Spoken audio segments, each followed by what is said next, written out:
Dominique Buisson, effectivement, directeur foncier ouest à l'EPF Occitanie. Donc, on va vous présenter un peu un bilan de l'activité de l'EPF sur la communauté d'agglomération Tarbes-Lourdes-Pyrénées. Nous avions effectivement passé un protocole de partenariat il y a 5 ans, qui est arrivé à son terme là en cette fin d'année. Donc, c'est l'occasion de faire ce point un peu d'ensemble. C'est aussi pour moi l'occasion de peut-être de faire un rapide point d'actualité en 2 minutes sur l'EPF, puisque nous venons de voter il y a même pas une semaine notre nouveau plan pluriannuel d'intervention pour la période 2024-2028. Donc pour ceux qui ne connaissent pas très bien, je rappelle que nous sommes un opérateur public d'échelle régionale qui intervient en portage foncier auprès des collectivités locales autour de 3 axes thématiques. L'habitat, donc la production de logements, ça c'est le premier. Le deuxième, c'est le développement économique et le rayonnement touristique. Et le dernier, c'est la préservation de l'environnement. Ces 3 axes sont maintenus pour les années à venir, donc rien ne change de ce côté-là. Dans nos modalités d'intervention, nous restons effectivement avec une certaine forme de constance. Nous avons juste pris en compte pour les années à venir finalement le contexte extérieur qui est dans notre domaine l'arrivée du zéro artificialisation nette qui va nous pousser encore plus que dans les années passées à travailler sur les questions de centralité, de renouvellement urbain et puis peut-être aussi d'allonger nos temps de conventionnement, nos temps de portage. Aujourd'hui c'est autour de 5 à 8 ans et nous sommes en réflexion donc pour aller un peu plus loin sur le conventionnement. Voilà pour l'actualité de l'EPF très rapidement. Donc avant de passer la parole donc, à Pauline Allier et à Mélanie Simanella, donc, qui sont les 2 développeurs de projets qui travaillent sur la communauté d'agglomération, juste un point d'ensemble. Aujourd'hui, nous avons une quinzaine de conventions foncières en vigueur et en cours de validité sur le territoire de l'agglomération. Alors il y en a 3 qui sont pas actives, donc on ne va pas vous en parler. Il y en a une douzaine d'actives. Nous travaillons surtout sur l'habitat, mais pas seulement. Nous travaillons aussi sur le développement économique. Nous avons beaucoup accompagné tout près d'ici le projet de la ZAC Pyrénia depuis 5 ans. Cet ensemble de conventions représente un engagement prévisionnel d'acquisition pour l'EPF d'un peu plus de 11 millions d'euros. Aujourd'hui, nous avons déjà acheté pour un peu plus de 4,4 millions d'euros et un potentiel, alors ça c'est un ordre de grandeur que vous pouvez retenir ou pas, parce que c'est un potentiel que nous chiffrons nous-mêmes, d'environ 500 logements d'ici 2030. Voilà, et donc maintenant on va passer sur les conventions les plus actives, celles qui ont une actualité, donc je passe la parole à mes voisines. Merci, bonsoir à tous. Alors sur un premier exemple que l'on peut vous montrer avec des actualités, donc on est sur la commune de Lourdes. Donc la convention qui s'appelle Les Rochers, donc sur l'îlot des Rochers, donc entre la Guifoche et la rue des Rochers, en plein cœur de ville. Donc on est sur une convention qui permet la requalification de l'habitat vacant et ou dégradé du centre ancien. Donc là avec l'actualité de nos acquisitions foncières, donc envers les lots de la copropriété que nous avons pu acheter, et en orange et jaune ce que nous sommes en train d'acquérir mais qui pour le moment n'a pas encore été acheté. Donc voilà, là avec comme actualité un opérateur qui est déjà connu sur la programmation, puisqu'il s'agit de l'OPH 65, qui à terme pourra nous racheter l'intégralité du foncier et faire une opération d'aménagement d'environ une douzaine de logements locatifs sociaux. Et ce qui est important aussi sur cette illustration, c'est que l'OPH 65 a été lauréat au fonds Friche pour un montant de 431 973 €, donc ce qui permet quand même une grande subvention pour ce projet. Ensuite, on a la convention, toujours sur la commune de Lourdes, donc sur les îlots Cago, Ribert et Anvers. Donc là, c'est une convention où pour le moment, nous n'avons pas fait d'acquisition foncière, mais en tout cas, nous sommes du coup en veille.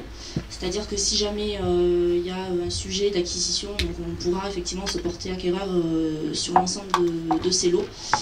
Et donc là, sur l'actualité, c'est le bureau d'études urbanistes qui a fait une étude notamment sur sur l'hôtel Anvers, avec toutes les problématiques que l'on peut connaître à ce bâtiment, à savoir un bien vacant et plutôt dégradé. Ensuite, nous avons toujours sur la commune de Lourdes la convention reconstitution OFIT, donc pour la cité OFIT qui est amenée à être démolie, et donc pouvoir reconstruire l'ensemble des logements sociaux ailleurs sur le territoire. Donc on participe à la maîtrise foncière de ces futurs logements, notamment sur le Toupneau, donc l'établissement de Toupneau, l'ancienne entreprise d'agroalimentaire. Donc là, une acquisition foncière qui devrait intervenir courant 2024. Et donc là, sur ce projet également, une illustration de ce que le PF peut porter. Là, ça a été une étude qui n'a pas été cofinancée, mais bien financée à 100% par le PF, afin d'avoir un projet d'aménagement et une programmation future sur le site Toupneau. Bonsoir. Alors, passons maintenant à Tarbes. Donc, vous voyez plusieurs conventions dans le centre-ville. La première opération, c'est une convention préopérationnelle, donc plutôt une convention d'études sur l'îlot Pasteur. C'est une convention qui devait nous permettre d'accompagner la commune et la communauté d'agglomération sur le traitement des habitats vacants et dégradés sur le secteur, d'intervenir notamment sur une situation foncière qui était un petit peu bloquée, avec un travail qui pour nous a plutôt consisté à un accompagnement, on va dire, juridique et technique, qui a permis finalement de faire évoluer en parallèle la situation, on va dire, de manière autonome, puisque nous n'avons pas été amenés à acheter sur cet îlot-là de biens, puisque une fois la situation de la copropriété qui était un petit peu en difficulté débloquée, eh bien le secteur est venu finalement par lui-même. Deuxième convention, toujours en centre-ville, qui est la convention que l'on appelle Bro-Ban Est, qui a vocation à accompagner les démarches menées par la ville dans le cadre d'Action Cœur de Ville, notamment sur le volet habitat. Et elle doit nous permettre d'intervenir là aussi sur les biens ou les ensembles de biens identifiés comme prioritaires, sur les biens dégradés, les logements dégradés et vacants, et aussi les cellules commerciales, puisqu'on sait qu'il y a un double enjeu sur ce sujet-là. Aujourd'hui, on a une étude urbaine qui vient d'être réalisée sur l'îlot Foch, avec des perspectives d'acquisition qui sont à confirmer, et puis on reste en veille foncière sur l'ensemble du périmètre. La convention Marne-Hoche, donc avenue Hoche, est une convention dont la première opération aujourd'hui est en très bonne voie de réalisation, puisque les travaux ont bien avancé. C'est une opération qui avait vocation à faire du renouvellement urbain. Donc vous voyez une photo de l'opération avant-après pour la réalisation de 35 logements.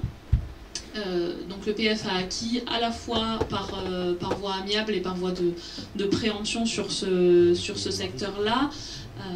Et puis une opération permettre la réalisation de 35 logements par l'association Habitat et Humanisme, opération qui a été très soutenue par l'ensemble des acteurs publics du territoire, y compris le PF, avec une minoration foncière de près de 200 000 €.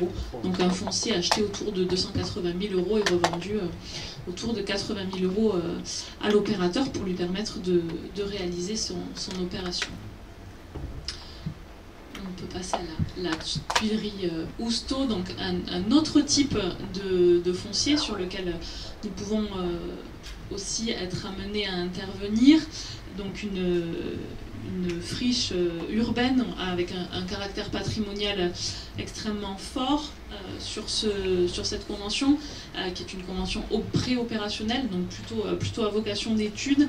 Eh bien on est en plein justement finalisation de l'étude de faisabilité qui a été réalisée. Maintenant il s'agit de poursuivre les échanges pour préfigurer et confirmer la faisabilité du projet avant que l'EPF n'intervienne sur la phase d'acquisition, avec un grand nombre de propriétaires indivisaires sur ce secteur. Et puis maintenant les conventions de l'autre côté de Tarbes, au sud-ouest cette fois. La première c'est la convention de la commune d'Aussum, où nous avons été mobilisés pour l'intervention sur la réhabilitation d'un îlot dégradé, plutôt en mauvais état, mais le cœur de la problématique sur ce bien-là, c'était plutôt une problématique, on va dire, juridique et de dureté foncière. L'idée, c'était de pouvoir accompagner la commune sur des acquisitions qui étaient bloquées pour des raisons diverses d'héritage, de copropriétaires absents, etc. Donc on a une première situation qui s'est débloquée et qui est en passe de se signer probablement en début d'année prochaine, et puis un accompagnement toujours prégnant sur le second sujet. Donc ici plutôt une ingénierie technique et juridique. La suivante, c'est l'opération, la convention multisite sur la commune de Juillan. Donc on est sur une diversité de secteurs, à la fois cœur de ville et puis à la fois dents creuses et secteur d'OAP à Juillan, pour accompagner la commune qui souhaite voir se développer du logement locatif, et notamment du logement locatif social sur sa commune, mais qui ne disposait pas nécessairement du foncier nécessaire. Et donc là, il s'agit plutôt pour nous d'aller reconstituer les assiettes foncières pour permettre la réalisation de ce type d'opération, en cédant ensuite directement à la demande de la commune aux opérateurs qui seront désignés pour réaliser ces projets. Donc on a un certain nombre de cibles identifiées. On vient de renoncer très récemment à l'exercice d'un droit de priorité que nous avait délégué la communauté d'agglomération sur l'acquisition d'un foncier SNCF en raison de problématiques de pollution qui sont apparues tardivement dans les échanges. Mais on a un avenant en préparation, et puis d'autres secteurs qui sont identifiés, qui devraient permettre des acquisitions en 2024 pour les premiers projets en 2026. On passe à la ZAC Pyrénia. Là, je ne vais peut-être pas vous expliquer. Bon, on y est presque, hein, puisque c'est quelques centaines de mètres de là. Ça, c'est un des projets phares pour nous, puisque c'est un des premiers projets qu'on a accompagné. C'est le premier projet qu'on a accompagné dans les Hautes-Pyrénées. Donc c'est un projet qui pour nous est sur le point de s'achever, pas pour les ménageurs, mais pour nous c'est sur le point de s'achever, puisque les acquisitions sont maintenant faites à 100%. On a bouclé la dernière le mois dernier. C'est l'occasion aussi pour moi de dire qu'à l'avenir, bon là on est clairement sur une opération d'extension urbaine, hein, donc une ZAC.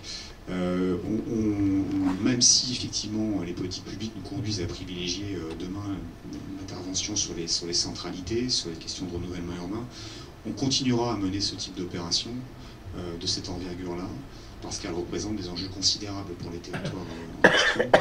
Donc évidemment, l'EPF continuera d'être un acteur aux côtés des collectivités locales sur toute opération de ce type-là, avec de tels enjeux et d'une telle envergure.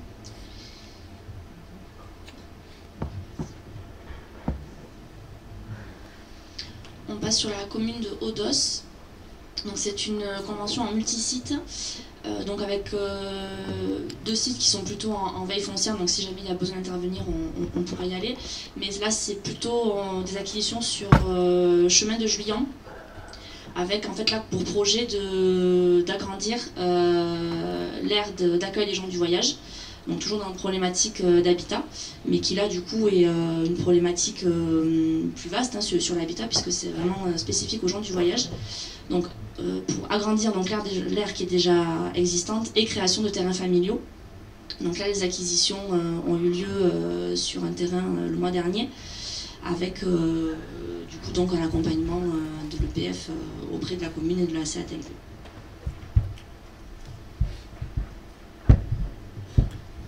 et dernière convention, cette fois au sud-est de Tarbes. Donc CEMEAC, qui n'est pas une convention active, donc on ne va pas vous la présenter. On passe à Barbazan-de-Bas. Barbazan-de-Bas, c'est un foncier en terrain nu à proximité immédiate du cœur de bourg, une acquisition qui a été réalisée, donc on est actuellement en phase de portage et de travail avec la commune et l'agglomération pour le lancement d'un appel à projet pour permettre d'identifier le groupement d'opérateurs que choisira la commune pour réaliser son opération. Nous devrions sélectionner le lauréat en 2024 pour une signature de promesse de vente dans l'année avec un objectif de cession définitive en 2026 puisque ce sera également la date d'échéance de notre convention.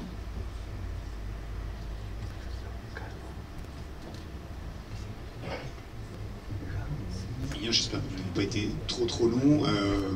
On a essayé d'illustrer les avancements de notre intervention sur le territoire et vous avez pu mesurer aussi la diversité des sujets qu'on pouvait traiter. Il y a peut-être un sujet qui n'apparaît pas clairement ici, parce qu'on n'a pas eu l'occasion de le mener sur l'agglomération, c'est des interventions aux côtés de toutes petites communes, chose que nous faisons assez fréquemment ailleurs dans les Hautes-Pyrénées, mais peut-être un peu moins sur votre territoire. Donc, pour vous dire qu'on est aussi aux côtés des villages qui veulent se lancer dans des actions peut-être de beaucoup plus petite envergure, mais à fort rayonnement pour leur devenir. Donc c'est des choses que nous pouvons également faire. Voilà, je ne sais pas si vous avez des questions.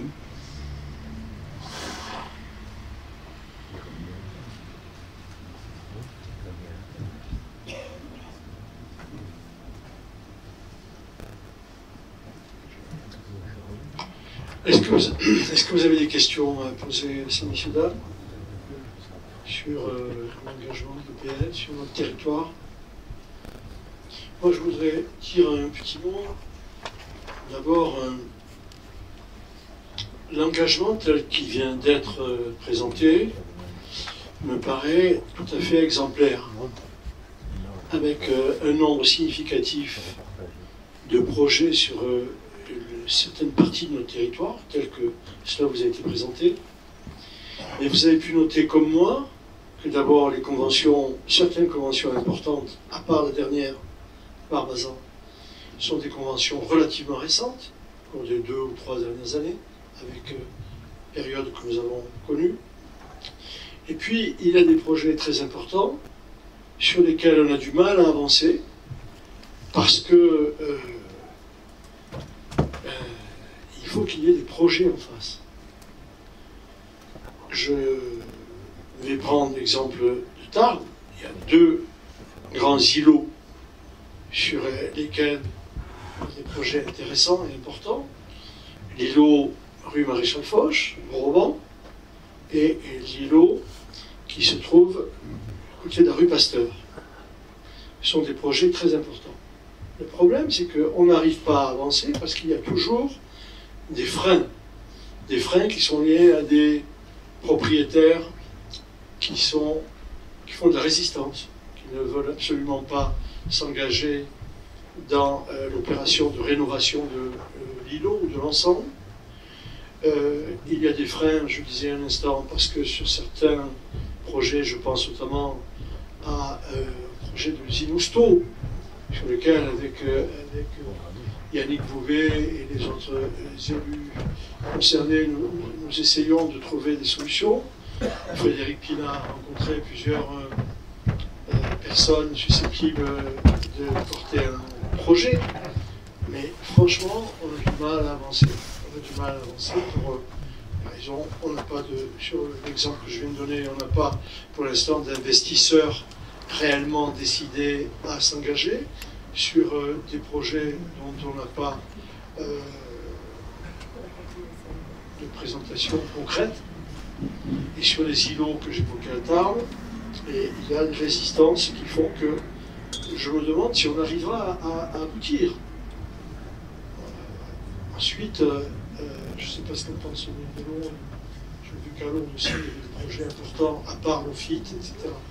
Mais sur lesquels, pour l'instant, il n'y a pas de réalisation, c'est pas simple.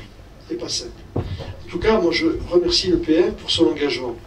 C'est un engagement, je le disais, exemplaire, et qui doit nous permettre d'avancer quand on a des problèmes d'investissement foncier. Je m'adresse à l'ensemble des communes qui peuvent être concernées. On a des investissements fonciers, on n'a pas nécessairement les moyens de les réaliser nous-mêmes tout de suite parce que les projets ne sont pas encore clairement identifiés, je disais.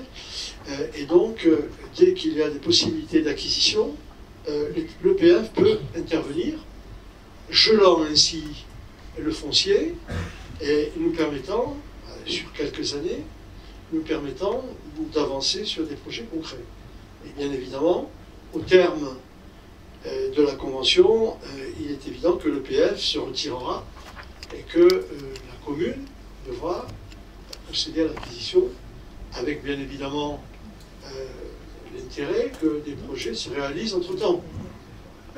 Voilà, donc moi je tenais à vous remercier, mais je tenais aussi à souligner la difficulté de l'exercice. Il ne suffit pas qu'on ait des solutions pour acquérir des terrains, des immeubles, etc. à restaurer ou des friches. Il faut que derrière il y ait des projets concrets. Voilà, Monsieur Bobet. Oui, merci Président. Juste une petite question. J'ai vu que vous aviez passé une slide sur Séméac. Alors, je ne sais pas où était exactement le terrain. Par contre, il y a le terrain de Pommiès, dont le permis de construire est maintenant caduc depuis quelques jours. Donc, Président, je me pose la question, est-ce qu'il ne faudrait pas réfléchir là aussi à une acquisition de ce terrain, parce qu'il y a des friches qui sont en entrée d'agglomération et qui donnent une piètre image de notre agglomération quand on arrive à Tarbes-Est. Le problème, monsieur, avant que le PF réponde, on est tous d'accord sur cette friche. Le problème, c'est que le propriétaire était prêt à vendre à un porteur de projet, mais il voulait vendre dans des conditions telles que l'investisseur s'est échappé. Et aujourd'hui, je ne vois pas l'intérêt, je le dis moi, de demander à l'EPF de procéder à l'acquisition auprès de M. Pommier dans les conditions qu'il propose, qui sont exorbitantes par rapport au prix du marché, si derrière il n'y a pas un projet que l'on est capable de porter et de réaliser avec le retour sur investissement. C'est-à-dire, l'EPF, il va, même si on lui demande d'acquérir un terrain dans des conditions un peu dérogatoires au prix du marché, ça peut s'envisager si derrière il y a un projet concret et qui permettra de prouver qu'il récupérera son investissement. Je pense que le maire de Londres voulait intervenir aussi. Non, simplement rajouter au propos de sincères remerciements à l'EPF, notamment à sa directrice Sophie Lafenêtre. Nous sommes partenaires depuis maintenant le début du mandat et grâce à vous, nous avons dénoué certaines situations pour, entre autres, déconstruire et reconstruire la cité de Lofite, mais aussi le devenir de la friche Toupneau qui avait fait quand même l'objet d'un conflit, si on peut dire, à un moment donné. Donc grâce à vous, à la fois vous avez des vertus en termes d'aménagement, mais aussi de résolution de problèmes sociaux. Donc il y a les deux, et surtout quand on échange avec vous, tout est dans la transparence, c'est très simple. Vous facilitez les choses, M. Buisson, avec votre directrice ainsi que vos équipes, et c'est vraiment un partenaire remarquable pour nous dans des situations, vous disiez, M. le Président, parfois compliquées. Voilà, merci. M. Bobet. Oui, excusez-moi de monopoliser un peu la parole, mais je voulais juste répondre. Je suis tout à fait d'accord, Président, sur le fait que le prix qui était proposé au départ par M. Pommiès est assez exorbitant. Par contre, comme vous le disiez, on pourrait peut-être engager une discussion sur un prix dérogatoire au prix du marché, parce que si on doit aménager la zone Parc de la Tour, et qu'on me laisse en l'état la friche, c'est-à-dire que si on a des projets sur cette ZAC, on va avoir cette entrée qui sera toujours dans l'état où elle est.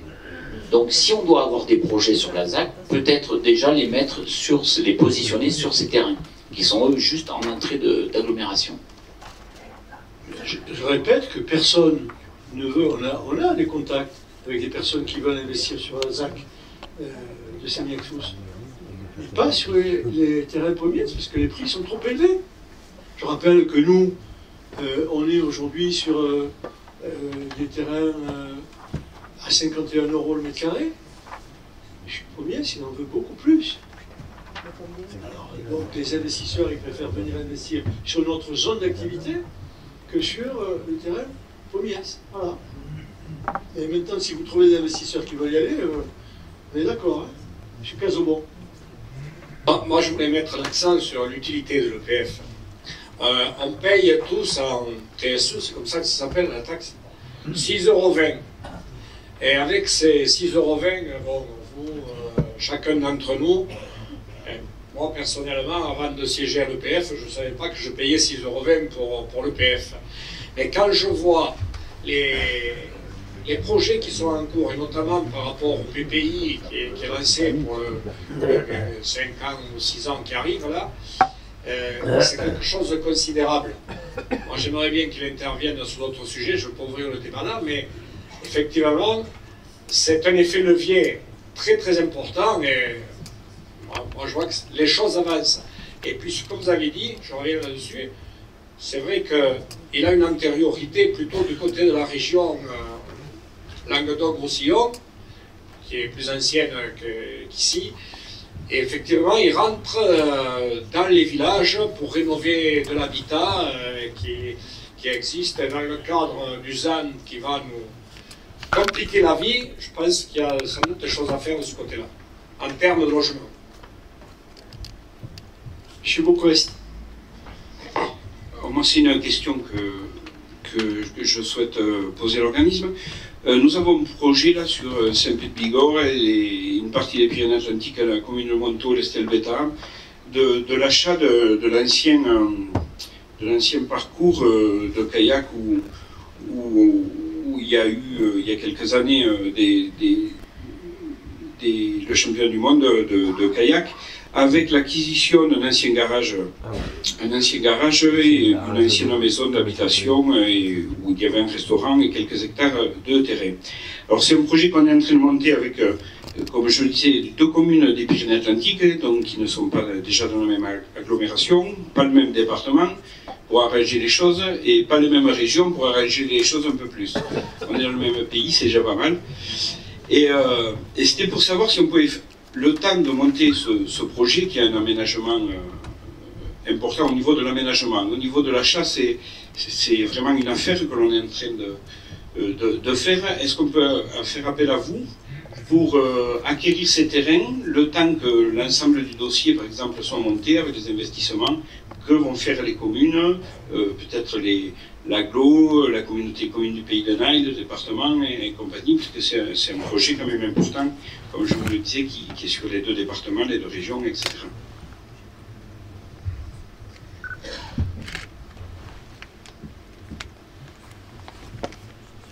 On écoute la réponse. Oui.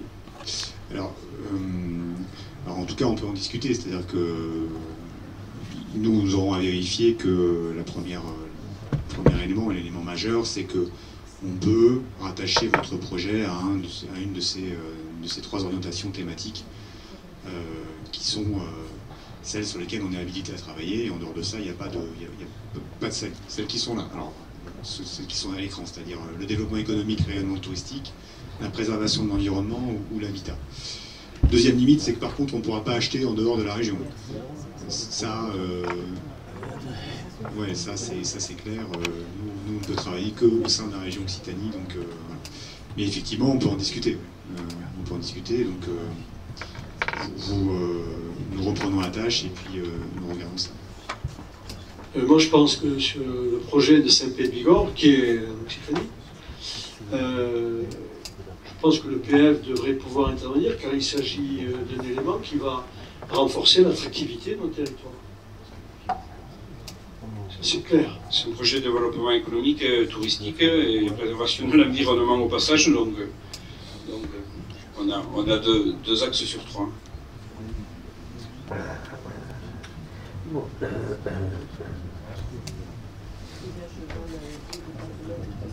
Est-ce qu'il y a d'autres questions? Il n'y a pas d'autres questions? Ça vous intéresse pas d'acheter un hôpital? Non? Ça vous intéresse pas?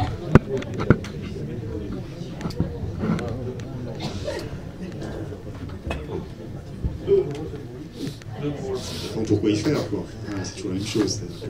Ça dépend du projet qu'il y a derrière.